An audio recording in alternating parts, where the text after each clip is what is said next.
Hello મિત્રો, કેમ છો? ત્રીજા વિડીયોમાં આપનું હાર્દિક સ્વાગત છે. તમે જોઈ શકો છો કે આજે આપણે થંબનેલ જોઈને તમે જાણી જ લીધું હશે કે આપણે આ વિડીયો ચેનલ પર બનાવેલો છે. આજનો આપણો વિડીયો કબૂતર કેમના પાળી શકીએ તેની શરૂઆત કેમની કરી શકીએ તેના પર છે.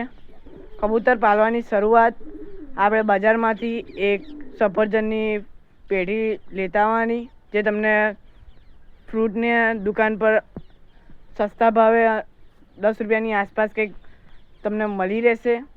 અને તમે જ્યાં કબૂતર લેવા જાઓ ત્યાં આગળ તમે કબૂતર લો તો તમે જરાક ચકાસણી રાખજો કે તે કબૂતર નર ને માદા હોય. અને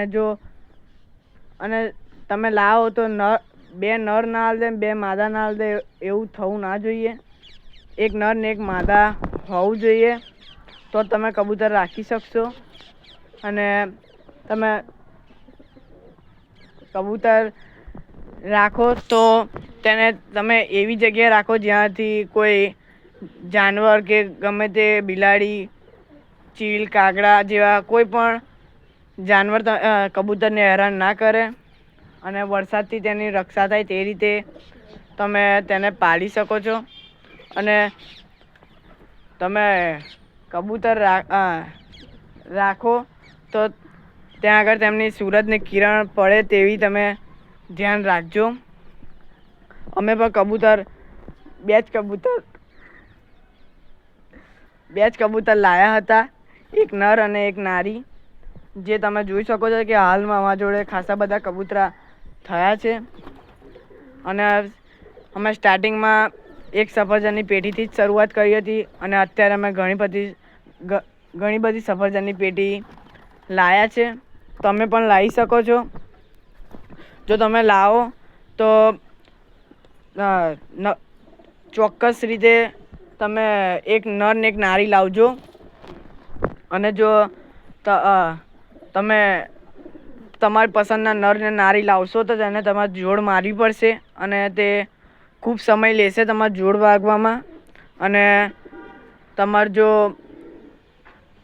કબૂતર લાવો ત્યારબાદ તેને કોઈ કાતરથી તેના પર કાપવા નહીં, જેથી તે પર પાછા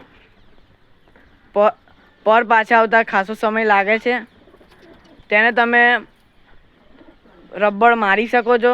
સેલો ટેપ મારવાથી તે પાંખો ખરાબ થઈ જશે, તેથી તમે જેમ બને એમ રબર મારજો, જેથી કબૂતરના પર કમ્પ્લીટ રહે.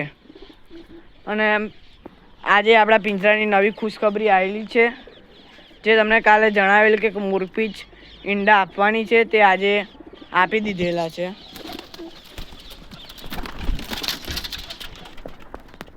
તે તમને અરબત બતાવશે. હેલો દોસ્તો, મોરપીંછે એક ઈંડું આપી દીધેલ છે.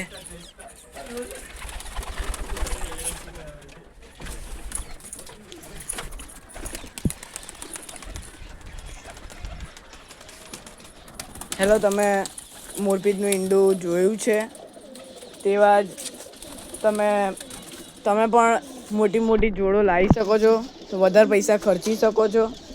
અને તમે જો કબૂતરા લાવો તો તેને તમે થોડાક સમય માટે તમે પોતાના ઘર એરિયા બતાડજો, ત્યારબાદ તે તમારા ટેવાયેલા રહેશે.